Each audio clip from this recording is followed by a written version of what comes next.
Episode 4 की शुरुआत में हम कैंगो को देखते हैं जो अब व्हीलचेयर यूज करने लग गया था। वो मीजू के ट्विंस येजिन और सूजिन के साथ खेला करता था। खेलते खेलते येजिन कैंगो को व्हीलचेयर के साथ पुश करती है और आगे जाकर वो सीधा गिर जाता है। येजिन यहाँ पर कहने लगती है कि मैं तो कैंगो को एक्सरसाइज करवा रही थी, लेकिन यंगसुन यहाँ पर तीनों को डांट लगाती है और बच्चों को समझाती है कि ऐसा नहीं करना चाहिए। तभी मीजू की मॉम आकर बच्चों को बहुत डांट लगाती है कि तुम लोग कैंगो को इतना परेशान क्यों करते हो, वो तुम्हारा दोस्त थोड़ी ना है। येजिन यहाँ पर लड़ने लगती है, ये कहकर कि कैंगो तो हमारा ही दोस्त है, उसने कहा था हमसे कि वो 7 साल का है। फिर कैंगो भी चिल्लाकर बोलने लगता है कि मैंने डॉक्टर को बोलते हुए सुना था कि मैं 7 साल का हूँ। रात में यंगसुन कैंगो को समझाती है कि तुम 7 साल के नहीं बल्कि 35 साल के हो। तुम अभी थोड़े बीमार हो गए हो, इसलिए कुछ टाइम के लिए तुम 7 साल के हो गए हो। तुम अभी अपने बचपन के टाइम में चले गए हो। सब लोग अपने बचपन में जाना चाहते हैं क्योंकि वहां जाकर हम बहुत कुछ बदल सकते हैं, लेकिन कोई भी इंसान टाइम में वापस नहीं जा सकता। लेकिन तुम ऐसा कर पाए क्योंकि भगवान ने तुम्हें एक और चांस दिया है सब कुछ फिर से करने के लिए, इसलिए तुम्हें हमेशा खुश रहना चाहिए। तुम्हारी खुशी देखकर मुझे भी खुशी मिलती है। सीन शिफ्ट होता है जहां हम मीजो को देखते हैं जो अपनी दोस्त सनयंग को ढूंढती हुई उसके मॉम के पास पहुंच जाती है। सनयंग की मॉम उसे देखकर पूछती है कि क्या हुआ, कहीं वो तुम्हारा पैसा भी लेकर भाग तो नहीं गई। फिर वो बताती है कि सनयंग ने अपना सारा पैसा अपने बॉयफ्रेंड को दे दिया और फिर उसका कर्जा चुकाने के लिए उसने सब कुछ गिरवी भी रख दिया और उसके बाद वो मुझे कभी भी कॉल तक नहीं की, बस इतना मैसेज करी कि वो अमेरिका जा रही है। ये सब कुछ सुनकर मीजो जोर जोर से रोने लगती है। सनयंग की मॉम भी रोने लगती है और कहती है कि सारी मेरी ही गलती है, मैंने ही उसे अच्छे से नहीं पाला। मीजू के पास अब रेंट देने तक के पैसे नहीं थे। उसकी लैंडलेडी उसे बार बार कॉल कर रही थी। मीजू वहां पर बैठी थी तब वो वहां के एक्वेरियम को देखकर कैंगो को याद करती है। हम यहाँ पर पास्ट का एक सीन देखते हैं जब कुछ साल पहले मीजू सियोल आई थी, तब अपने कुछ दोस्तों के साथ एक रेस्टोरेंट में बैठी थी। वहाँ कैंगो एज अ वेटर काम कर रहा था। कैंगो को देखकर मीजू हैरान रह जाती है। पहले वो उसे जोर का थप्पड़ मारती है और फिर रोते हुए हक कर लेती है, ये कहकर कि इतने टाइम से तुम कहाँ थे। सॉल आने के बाद कैंगो ने कभी भी मीजू को कॉल नहीं किया था। मीजू ने खुद से कॉल इसलिए नहीं किया था क्योंकि उसकी वजह से पिछली बार उसका एंट्रेंस एग्जाम छूट गया था। मीजू उससे पूछती है कि तुम यहाँ पर काम क्यों कर रहे हो, तुम बाहर एग्जाम नहीं देने वाले हो क्या, प्रोसिक्यूटर नहीं बनना है तुम्हें। कैंगो बताता है कि उसने एक एग्जाम दे दिया है, यहाँ पर वो पार्ट टाइम जॉब कर रहा है क्योंकि वो अपनी मॉम से हेल्प नहीं लेना चाहता। दोनों एक एक्वेरियम के सामने बात कर रहे थे। कैंगो कहता है कि उसे इन मछलियों को देखना बहुत पसंद है, ये मछलियाँ किसी भी वक्त मर सकती है, फिर भी ये रो या चिल्ला नहीं पाती। तब मीजू एकदम से सीरियस होकर कैंगो से कहती है कि तुम अपने एग्जाम में टॉप भी कर सकते हो अगर तुम कोई पार्ट टाइम जॉब ना करो तो, और सारा फोकस अपने एग्जाम पर लगाओ। मैं तुम में इन्वेस्ट करना चाहती हूँ, इसलिए मुझे तुम्हारी हेल्प करनी है। कैंगो फिर यहाँ पर अपनी पार्ट टाइम नौकरी को छोड़ देता है और फिर मीजू के साथ रहने लगता है। कैंगो पढ़ाई करता था और मीजू नेल आर्ट प्रैक्टिस करती थी और एक नेल सैलून में काम भी करती थी। कैंगो अपने हर एग्जाम का टेस्ट रिजल्ट मीजू को दिखाता था। दोनों को प्यार हो चुका था और वो साथ में बहुत खुश थे। कैंगो ने बार एग्जाम भी क्लियर कर लिया था। दोनों शादी करने की बात भी करते थे। कैंगो मीजू से कहता है कि वो उसके साथ ही रहना चाहता है। मीजू ये सारी चीजें याद करके गुस्सा हो जाती है। सीन शिफ्ट होता है जहाँ यंगसुन कैंगो को रिहैब के लिए लेकर जा रही थी। सारे गांव वाले उसकी मदद करते हैं। रिहैब में उसे चलने के लिए कोशिश करवाया जा रहा था। यंगसुन को इंडाइजेशन का मेडिसिन चाहिए था, इसलिए वो उसी हॉस्पिटल के फार्मेसी में गई थी। कैंगो सेशन के बाद निकलकर अपनी मॉम को ढूंढने लग जाता है। उसे उसकी मॉम कहीं भी दिखाई नहीं दे रही थी, इसलिए वो डर के रोने लग जाता है। तभी यंगसुन भागी भागी आकर उसे शांत करवाती है और कहती है कि वो उसे छोड़कर कभी नहीं जाएगी और अगर वो कहीं ना दिखे तो बस एक कॉल कर दे। दूसरी तरफ हम तैसो को देखते हैं जो अपने प्रेसिडेंशियल इलेक्शन के लिए इंटरव्यू दे रहा था। तभी वहां पर सॉन्ग के आदमी आ जाते हैं। तैसो फिर सॉन्ग से मिलता है जहां सॉन्ग उसे एक वीडियो दिखाता है जो उस ट्रक ड्राइवर की वाइफ का था। उसमें उस औरत ने एक्सेप्ट किया था कि उसके हस्बैंड को एक्सीडेंट करवाने के लिए बहुत सारे पैसे मिलने वाले थे। उसके हस्बैंड ने मरने से पहले एक नोट छोड़ा था, उसमें उसने सब कुछ लिखा था कि किसने उसे पैसे दिए और किस काम के लिए दिए। वो औरत ये भी कहती है कि अगर मुझे या मेरे बच्चे को किसी भी तरीके का नुकसान हुआ तो वो नोट मैं सीधा जाकर पुलिस में दे दूंगी।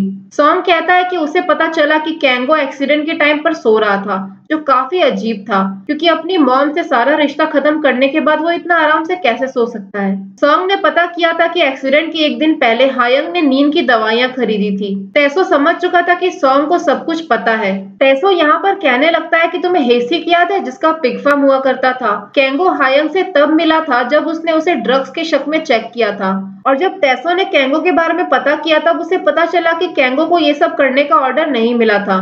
इसका मतलब उसने जानबूझकर हायंग को अप्रोच किया था। टेसो को यही लग रहा था कि कैंगो को अपने डैड के मर्डर के बारे में पता चल चुका है, इसलिए वो उसकी बेटी के थ्रू उस तक पहुंचना चाहता था और इसलिए वो सॉन्ग के पास भी आया था। पर सॉन्ग यहाँ कहने लगता है कि उसे ये सब कुछ पहले से ही पता है कि कैंगो हेसिक का बेटा है। पास्ट के सीन में हम देखते हैं कि जब सॉन्ग के ग्रैंडसन ने एक लड़की का मर्डर किया था तब इस केस का प्रोसिक्यूटर कैंगो था। उस वक्त उसने कैंगो के बारे में सब कुछ पता किया था, तब उसे पता चला था कि वो हेसिक का ही बेटा है। उस समय कैंगो ने पैसे लेकर सॉन्ग के ग्रैंडसन को बचा लिया था। सॉन्ग ने फिर कैंगो से उसके डैड के बारे में पूछा था, तब कैंगो ने बताया था कि उसके डैड ने उसके जन्म से पहले अपनी जान ले ली थी और इसलिए वो अपने डैड के बारे में बात नहीं करना चाहता। वो ये सोचता था कि उसके डैड एक इर्रेस्पॉन्सिबल आदमी थे जिन्होंने अपने बीवी बच्चों को छोड़कर अपनी जान ले ली। सॉन्ग फिर कैंगो से पूछता है कि उसे पैसे या पावर में से क्या चाहिए, तो कैंगो कहता है कि उसे दोनों चाहिए और उसके बाद सॉन्ग ने बहुत सारे पैसे उसे दिए। फिर वो सॉन्ग के लिए काम करने लग चुका था। प्रेजेंट में सॉन्ग तेसो से कहता है कि मैं तो बस कैंगो का टैलेंट यूज करना चाहता था, उसके बाद तो मैं उसे खुद ही छोड़ने वाला था। सीन शिफ्ट होता है जहाँ हम यंगसुन को देखते हैं। उसे किसी काम से सॉल जाना था। वो सैमसिक और मिजू की मॉम से कैंगो का ध्यान रखने के लिए बोलती है। कैंगो अपनी मॉम के साथ जाना चाहता था। फिर यंगसुन उसे कहती है कि वो उसका सामान लेने के लिए जा रही है और वो 5 बजे से पहले आ जाएगी। कैंगो घर में बैठकर 5 बजने का वेट कर रहा था। तब येजिन और सोजिन कैंगो के पास आ जाते हैं। कैंगो कहता है कि मैं आज नहीं खेल सकता, मुझे पढ़ाई और एक्सरसाइज करनी है। येजिन कहती है कि हम दोनों तुम्हारे एक्सरसाइज में मदद करेंगे और उसके बाद वो दोनों उसे लेकर निकल जाते हैं। दूसरी तरफ यंगसुन कैंगो का घर खाली करने के लिए आई थी क्योंकि उसका लीज एक्सपायर होने वाला था। वहाँ उसे एक पेंटिंग के पीछे एक हिडन कपबोर्ड मिलता है। वो वहाँ का सारा सामान भी पैक कर लेती है।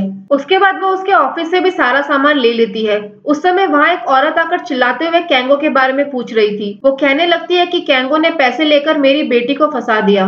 बाहर आने पर वो देखती है कि एक बूढ़ी औरत कैंगो के अगेंस्ट एक बोर्ड लेकर बैठी हुई थी। यंगसुन जाकर उस पर चिल्लाती है। वो औरत कहती है कि कैंगो ने पैसे लेकर मेरे इनोसेंट बेटे को मर्डरर बना दिया। वो औरत कैंगो के बारे में खराब खराब बातें बोलने लगती है। यंगसुन को इस बात पर बहुत गुस्सा आ जाता है। वो भरोसा ही नहीं कर पा रही थी, इसलिए वो उस पर चिल्लाने लगती है। वो कहती है कि तुम्हारे बेटे ने मर्डर किया होगा, मेरा बेटा पैसा क्यों लेगा, उसे किस चीज की कमी थी। दूसरी तरफ हम देखते हैं कि येजिन कैंगो से कुछ क्वेश्चंस पूछ रही थी। वो पूछती है कि सोजिन के पास 5 एप्पल थे, येजिन ने 3 चुरा लिए, तो कितने बचे। तो कैंगो अचानक से बोलने लगता है कि क्रिमिनल एक्ट के अकॉर्डिंग चोरी करने वालों को 6 साल तक की सजा और 10 मिलियन वॉन फाइन पड़ सकता है। कैंगो इस बात को बोलकर भूल भी जाता है। फिर वो तीनों खेलने लगते हैं और कैंगो येजिन का बॉल दूर फेंक देता है। इस पर येजिन गुस्सा होकर कहती है कि वो बॉल उसकी मॉम ने यूएस से भेजा था। सबको यही पता था कि मिजू यूएस में है। रास्ते में आते वक्त यंगसुन उस औरत की कही हुई बात को याद कर रही थी और सोच रही थी कि कैंगो कभी भी ऐसा नहीं कर सकता। रास्ते में जाते जाते उसकी गाड़ी एक दूसरे गाड़ी से टकरा जाती है जिसमें से एक आदमी निकलता है। वो आदमी चिल्लाकर बहुत सारे पैसे मांगने लगता है। यंगसुन कहती है कि मैं पैसे क्यों दूं? तुमने मुझे पीछे से आकर टक्कर मारी, मैं पुलिस को बुलाऊंगी। लेकिन ये आदमी अलग ही बकवास करने लग जाता है। तभी यंगसुन देखती है कि कैंगो के बॉक्स का एक कवर हट गया है और उसमें गोल्ड बार्स रखे हुए थे। घर आने पर कैंगो लगातार अपनी मॉम के साथ बातें कर रहा था, पर यंगसुन यहाँ पर बहुत गुस्से में थी। वो चिल्लाने लगती है और कैंगो को मारते हुए कहती है कि तुम ऐसी लाइफ जीते थे क्या? मैंने तुमसे कहा था कि लोगों की हेल्प करना, पर तुमने पैसे लेकर लोगों को तकलीफ दिया, इसलिए अब तुम्हें सजा मिल रही है। सब मेरी गलती है। मैं चाहती थी कि तुम अमीर और पावरफुल बन जाओ, लेकिन तुम तो एक मॉन्स्टर बन गए। सब मेरी वजह से हुआ है। अपनी मॉम को ऐसी हालत में देखकर कैंगो भी रोने लग जाता है और सॉरी कहता है मुझे कुछ भी याद नहीं है। क्या मैं बुरा इंसान था, इसलिए मुझे पनिशमेंट मिल रही है। अगले सीन में यंगसुन कैंगो को अपने पिग्स के पास ले जाती है। पहले स्मेल की वजह से वो उसे वहां लेकर नहीं जाती थी। यंगसुन कैंगो से कहती है कि सबको लगता है कि पिग्स स्मेली और डर्टी होते हैं, पर ऐसा नहीं है। वो वहीं सोते हैं जहाँ साफ सुथरा जगह होता है। अपने आप को ठंडा रखने के लिए वो मिट्टी में नहाते हैं। पिग्स अपनी गर्दन ऊपर नहीं उठा सकते। वो आसमान की तरफ तभी देख पाते हैं जब वो गिर जाते हैं। हम भी अभी जमीन पर गिरे हुए हैं और हमें भी चांस मिला है आसमान को देखने का, एक नई दुनिया को देखने का।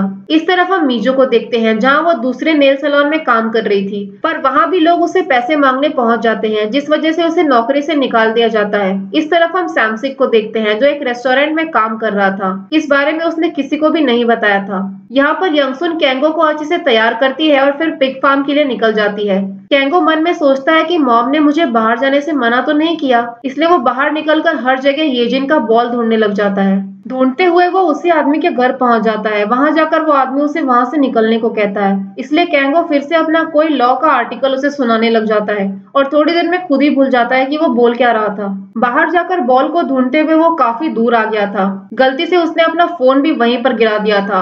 इस तरफ यंगसुन उसे ढूंढ रही थी। उसे कैंगो का फोन वहीं पर गिरा हुआ मिलता है। यहाँ रात हो चुकी थी और फाइनली कैंगो को वो बॉल जंगल में मिलता है। उस बॉल को लेकर वो वहां से येजिन के घर पर जाता है और जोर जोर से येजिन और सोजिन को बुलाने लगता है। तो दरवाजा खुलता है और हम मीजू को देखते हैं और यहीं पर एपिसोड 4 खत्म हो जाता है। अगर आप लोगों को ये वीडियो पसंद आई हो तो लाइक और सब्सक्राइब जरूर करें। Thank you so much guys.